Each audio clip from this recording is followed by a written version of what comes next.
Welcome to Astrodology, the podcast that brings you knowledge, wisdom, and principles that can help you find the peace and comfort we all seek and deserve in our lives.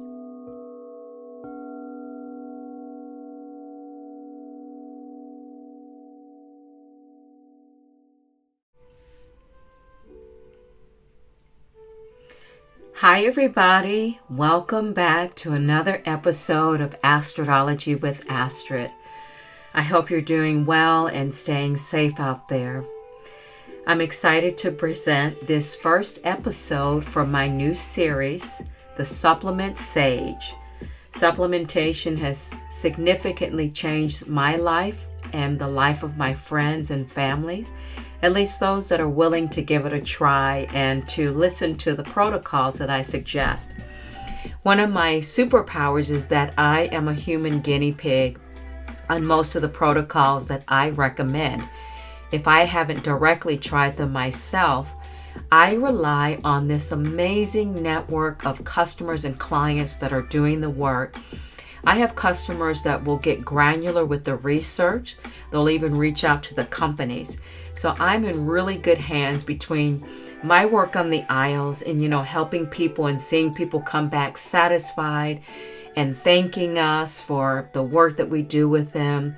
So it's really inspiring. So today we're talking about microbiome. So unless you've just been completely disconnected from the world, a lot of people are taking a step back from mass media and social media. But hopefully you've heard the term human microbiome. I know you've probably heard the term gut health. And so taking probiotics, eating loads of yoga, kombucha, or kimchi to try and foster this good bacteria. So the research, the technology, and the science is just blowing up around this topic. And we're just in the early stages, or science, not we. I'm still trying to understand it, but science is in the stages of really pulling all the data and information together and making sense of it. So this episode is just about some things about the gut microbiome that I hope will be helpful to helping you understand how powerful and how potent microbiome is for overall health. Admittedly, before working in nutrition, I was ignorant. I knew that gut health was important for my disciplines in, being a yoga practitioner, meditation practitioner, through the martial arts that I've done, through Tai Chi that I've done in the past, Pilates, every discipline, working out, exercising, lifting weights, all talk about having a strong core and a strong gut. So I knew that. So the great thing about these episodes is that I'm on the path with you as well. I am actually learning as I go as well. So this is helping me hone in my knowledge and help me concretize the information. So gut health, it's fundamental to overall well-being. When the digestive system is functioning at its best and things are moving optimally, the nutrients that we take in are absorbed at a high rate, or one could say more efficiently. And the immune system also gets supported in this process. And then there are harmful bacteria and microbes that are trying to attack us all the time. These get neutralized. So now when there's a disruption in the microbiome in this system, then we start to see gas, bloating, indigestion, and even more severe cases like irritable bowel syndrome, etc., etc. I believe one of the top things that we deal with, and this is on a daily basis, people are bloated, people are constipated, and this is driven from the gut. So additionally, the gut also can affect your energy levels, your sleep qualities, your hormone balance, and your mental health. So it's really, really important to really get to understand microbiome. We have trillions of these microorganisms. They live inside our gut, and they're not just in the stomach, but they're also in our intestines, in our throat, our mouth, our skin, our eyes, and our nasal passages. You may remember that we're told that viruses like to enter the body through these portals of the eyes, the nose, and the mouth. And the hands are the contributors to having them enter so this is why hand washing is so important. So this microbiota, they're essential for immune, brain, and hormone health because they make up chemicals. And what's cool about these microbiota is that these microbiota immediately impact the rest of our bodily functions. So neurotransmitters in the brain connect with the gut health. You've heard of the gut health brain connection, in that the gut is one of I call it our third brain. Sometimes it's called the second brain. I call it the third because it's the brain, it's the heart, and then the gut. So the bottom line is, the whole point is, we need to take care of and we need to nurture these living microbiota to best support our mental and our physical health. So our guts, like I said, are home to trillions of bacteria and microbes that inhabit the intestines, and they form the gut microbiota. The gut microbiome is so large and so huge that there are 100 times more microbes in your gut than there are people on the earth. That really got me. There are 100 times more microbes in your gut than there are people on the earth. You think you need to pay attention to your gut and your microbiome a little bit more? So our microbiome forms at birth. It forms in the moment of delivery. So delivery plays a significant piece in how your microbiome is going to be in your bodies. So babies that are born vaginally get exposed to their mother's vaginal and gut bacteria. And then this helps to turn on the fire and starts to kickstart the baby's microbiome diversity. So remember that word. Diversity is key when it comes to microbiome.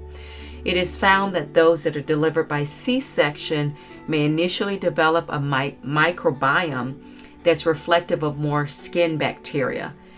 And then one of the key features, whether you come through from your mom's body through vaginally or through a C-section, that breastfeeding contributes to critical microbes and prebiotic nutrients that shape your gut health ecosystem for the future.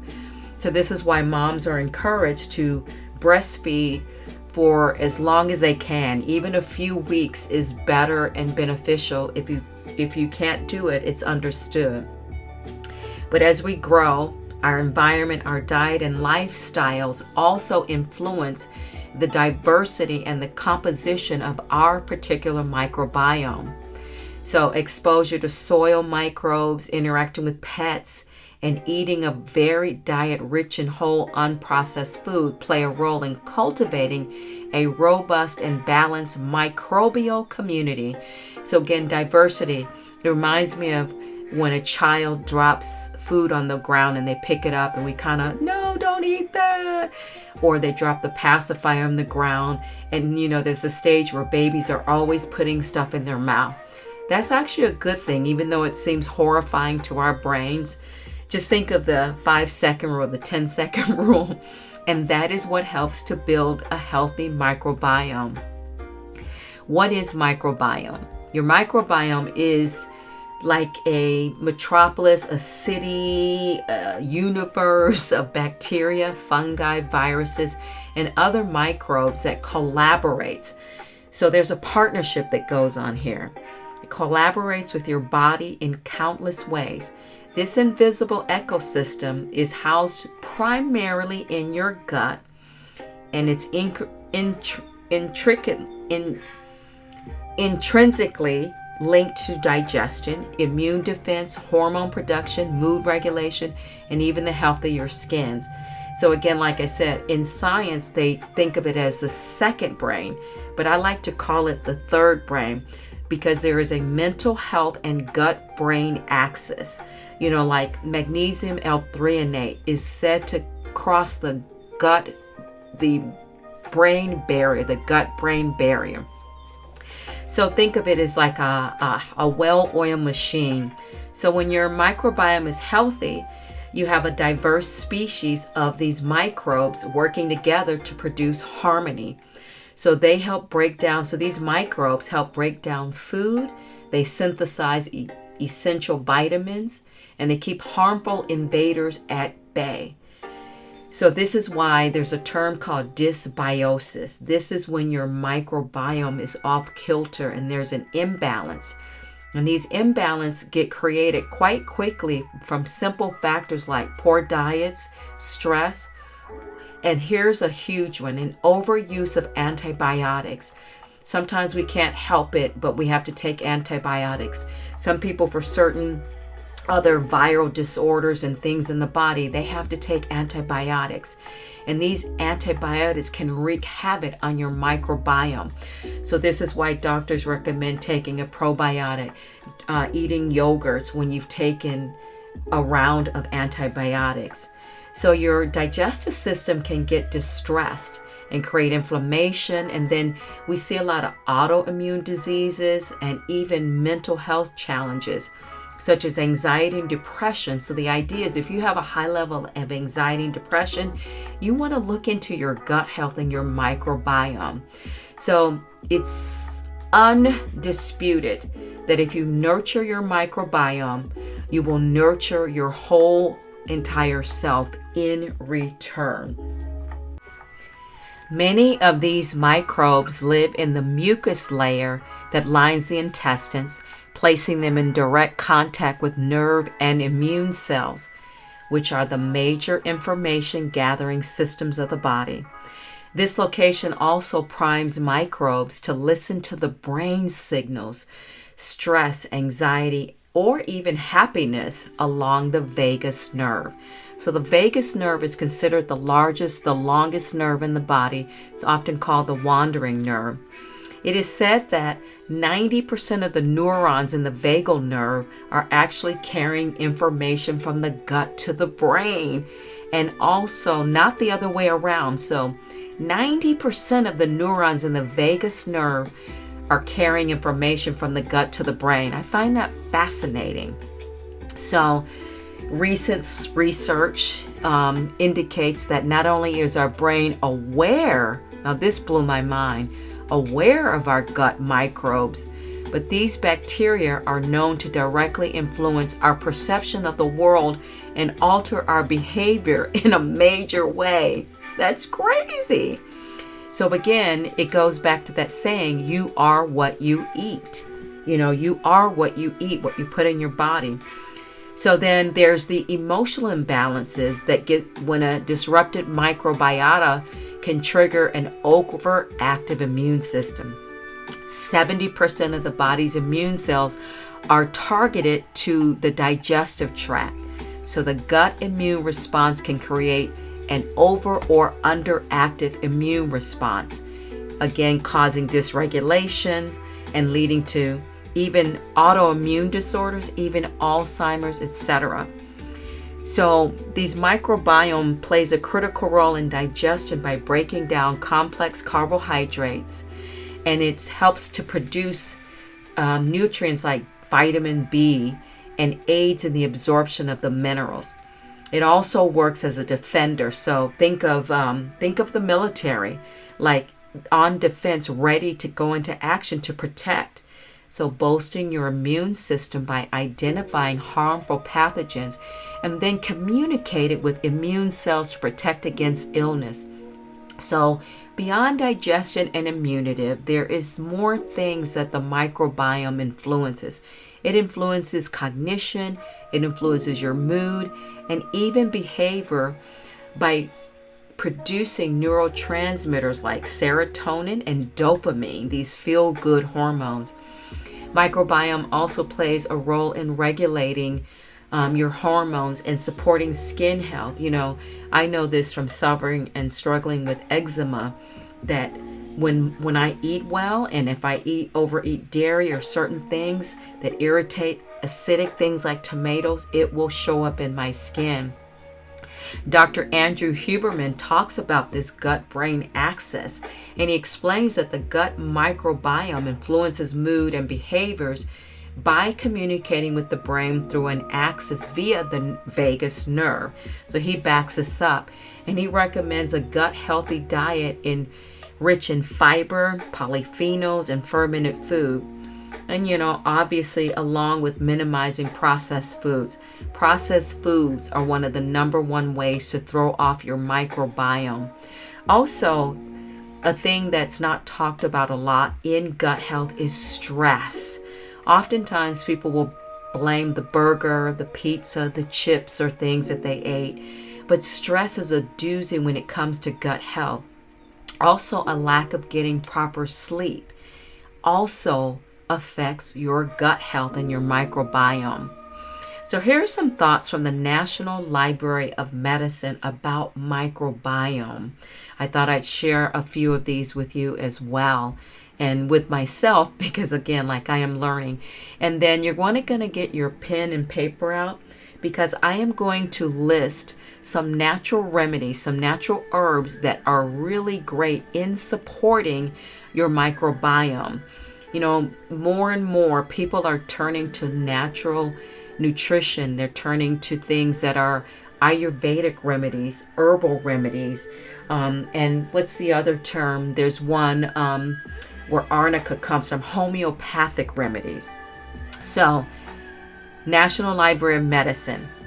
The microbiome is defined as all the bacteria, viruses, fungi, archaea, and cells that inhabit the human body, collectively referred to as the second human genome.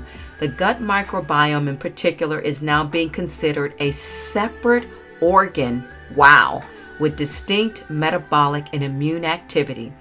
The two major areas of microbiotica investigation includes taxonomic diversity to identify who is there, and functional metagenomics to figure out what they are doing. Very cool. There are 10 times the number of microbial cells in the human gut than in the whole human body, totaling roughly 100 trillion microbes, representing as many as 5,000 different species and weighing approximately 2 kilograms. There are other human microbe sites as well, including skin, oral, and vaginal, but the gut is the most popular and diverse neighborhood. I like that. It goes on to say, our understanding of the normal microbiome patterns, including what constitute a healthy vessel versus disease pattern, is still in its infancy stage. Only a few associations have been established in the studies thus far. So again, they're just scratching the surface of the superpower of what microbiome does. Antibiotic therapy alters the patterns of gut microbiota, and when given early in life, infancy and childhood may shift the bacterial profile toward ones that promotes obesity, metabolic abnormalities, and autoimmune diseases. This relationship is seen in livestock animals given low doses of antibiotics to enhance their growth and weight gain. So this relationship in humans is also being explored. Normal, in quotes, gut biota in healthy persons includes pathogenic strains as E. coli and Enterococcus, but as of yet, there is no clear distinction of which are good versus the bad bacteria, or if some have both roles. Gut bacteria are involved in harvesting energy from food, balancing the good versus bad bacteria composition, manufacturing neurotransmitters such as serotonin, enzymes, and vitamins like vitamin K, and are involved with immune and metabolic functions. The gut microbiome of Americans and most other westernized, industrialized populations is less diverse and dominated by different bacteria species than that of people from rural and less developed populations. Now, we already know this. Diet plays a role, but a general shift away from natural environments with little exposure to soil, animals, and other environmental microbes seems to be impacting the gut microbiome in potentially detrimental ways. Children raised in homes with pets have less risk of allergic diseases, and new evidence is demonstrating a link with gut microbiome patterns. Exposure to dogs, which I love dogs, seems to alter the gut microbiome to be protective against allergic airway issues and respiratory viruses. Wow. 2 more points. Gut microbiota differ in obese individuals versus lean individuals, and those with atherosclerosis, diabetes, and metabolic syndrome. The significance of this is not yet understood. Diet seems to be the most powerful influence of the gut microbiome. I repeat, diet seems to be the most powerful influence of the gut microbiome. So processed foods containing emulsifiers and detergent-like compounds may damage the intestinal lining, potentially leading to leaky gut. And systemic inflammation contribute to inflammatory-based diseases such as diabetes and CVD. Fibers, including food-based resistant starches, soluble fiber, and insoluble fiber, are some of the key nutrients for promoting fermentation and ensuring a diverse, remember that word, diverse, microbiome. Such non-digestible dietary components are known as prebiotics, which stimulate the growth or activity of gut microbiome. But what about the ever popular probiotic supplements? Some studies have reported beneficial effects. However, most probiotic products that are commercially available to consumers have not been investigated for effectiveness. Furthermore, there are no standard formulas or dosages, and some probiotic formulas include bacteria that may be beneficial for some problems, but not others. It's interesting to note that when New York Times journalist and best-selling author Michael Pollan asked the top experts in the field of microbiome research about their use of probiotics, most of them do not take them, but rather focus more on whole food diets rich in prebiotic items and fermented foods. Hallelujah! Because in my team, I am one of the few that does not take probiotics. I just have not gotten on it. Every now and then I'll drink a BioK, which is delicious, but I have not yet jumped on because I take amino acids, which we'll talk about later. But I'm with this, like if I'm eating kimchi, I'm eating sauerkraut, I'm doing yogurt and other fermented foods, so that just gave me kind of like, maybe I'm on the right track. And I'm not saying that anyone that's taking probiotics, prebiotics, postbiotics, you shouldn't be taking those. Every system is different. And then the way I've been treating my internal health is really listening to the body. And the way I've been able to hear my body is just closely, granularly watching the effects of the different protocols that I'm taking. I would try a protocol, I'll clean things up and try a protocol separately so I can see the efficacy, how it's working on me. Okay? In one study, individuals with type 2 diabetes had a gut microbiome composition that was distinctive enough to be more predictive of the disease state compared to control subjects. Lastly, to conclude, what we don't know about the gut microbiome and its contribution to health and disease is a lot more than what we do know. But one thing is for sure, this is a tremendous area of research with new discoveries and relevant cardiovascular implications published even faster than we could outline on this article.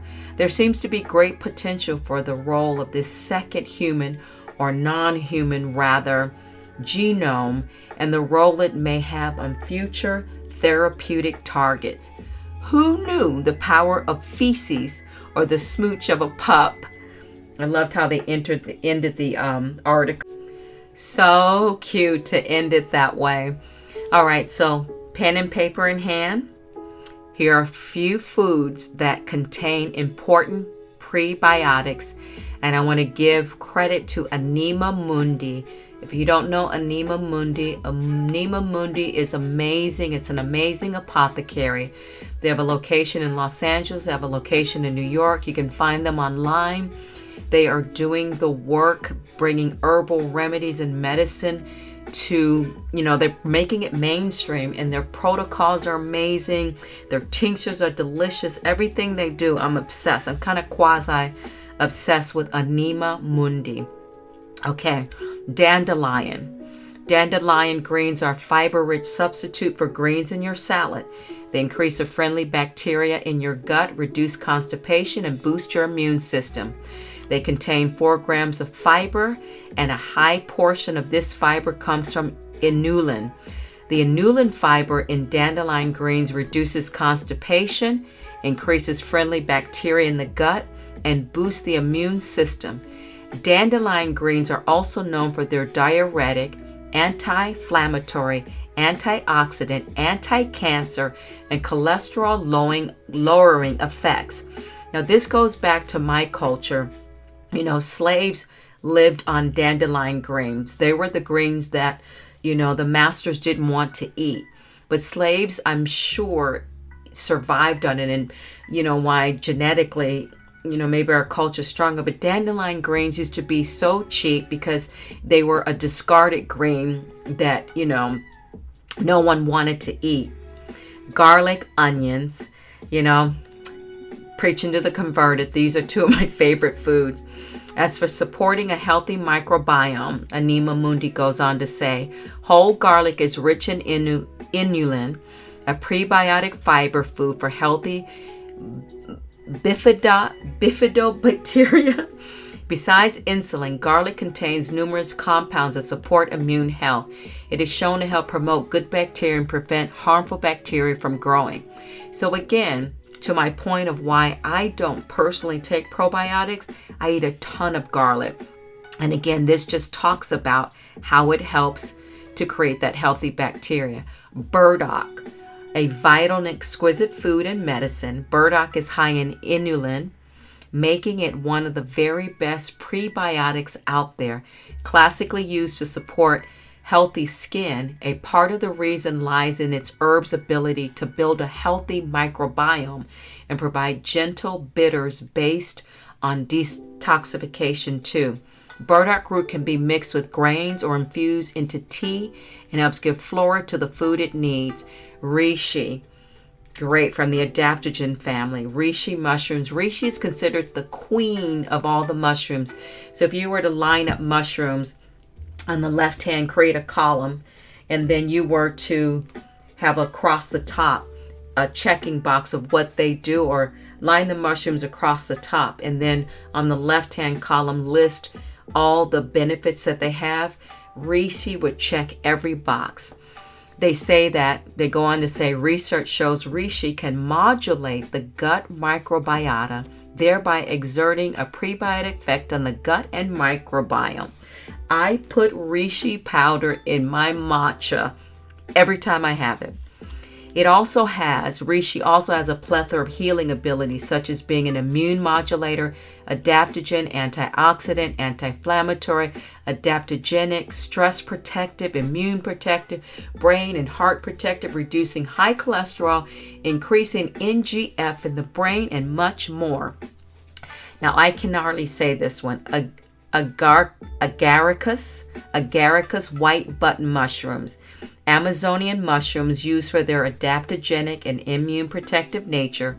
Research shows that white button mushrooms increase the presence of good bacteria in the gut called Provolone. Cacao. Yes, cacao is a prebiotic. This I did not know. The breakdown of cacao beans in the colon produces nitric oxide, which has beneficial effects on the cardiovascular system. Cocoa. Oh my goodness, I love cocoa. I use a mushroom cocoa. It's also an excellent source of flavonols. Flavanol-containing cocoa has powerful prebiotic benefits associated with the growth of healthy gut bacteria. It also has benefits for the heart. Medical uses: high in magnesium, zinc, iron, calcium, beta-carotene, and omega-6 fatty acids. Studied to help lower blood pressure, improve heart health and brain function. Cacao contains tryptophan, a building block of serotonin, the happiness and mood boost, etc. The other ingredient in it, a stimulant related to amphetamine, is released in the brain when people fall in love. And last one is yuccan root. Yuccan root is rich in inulin and FOS. It's a great promoting digestive health, improving mineral absorption, enhancing your immune system, and regulating blood fats. Yuccan root is very similar to sweet potatoes and is rich in fiber. It is particularly rich in prebiotic fructose gosaccharides, fructose gosaccharides, don't laugh, and inulin. Inulin in yuccan has been shown to improve gut bacteria, reduce constipation, enhance immune function, improve mineral absorption, and regulate blood fats. Wow, wow, wow, wow, wow. So it also has phenolic compounds that give it antioxidant properties. Wow, wow, wow. That was a lot to cover in the microbiome, but do you understand that it is so important? The science is just exploding around this topic, and I hope that I gave you enough information that you really make the switch to understanding how important it is to take care of your gut health and how powerful it is. So if you're going through depression and downtime, we all know this. Eating our comfort foods helps to lift our mood. So the thing is, eating healthy and good fresh food is not a punishment. Sometimes people feel like, oh, a salad or green food or green drinks are a punishment. But when you start to realize how vitally alive it helps you become, then that becomes the treat. I'm not saying I'm one. I love my pizza. I love my ice cream. Insert villainous food, but everything in moderation. Julia Child lived to be at least 92 years of age, and she drank a lot of wine and used a lot of butter. But she also did it with love. And we'll talk about butter in another episode because butter has been villainized as well. So again, in closing, gut health is fundamental to your overall well-being. Thank you so much for tuning in to this episode of Astrodology with Astrid and this series of the Supplement Sage. It's been my pleasure to learn along with you and bringing this information. I'll catch you in the next episode. And in the meantime, stay well, stay safe, and we'll connect soon. Namaste, everybody.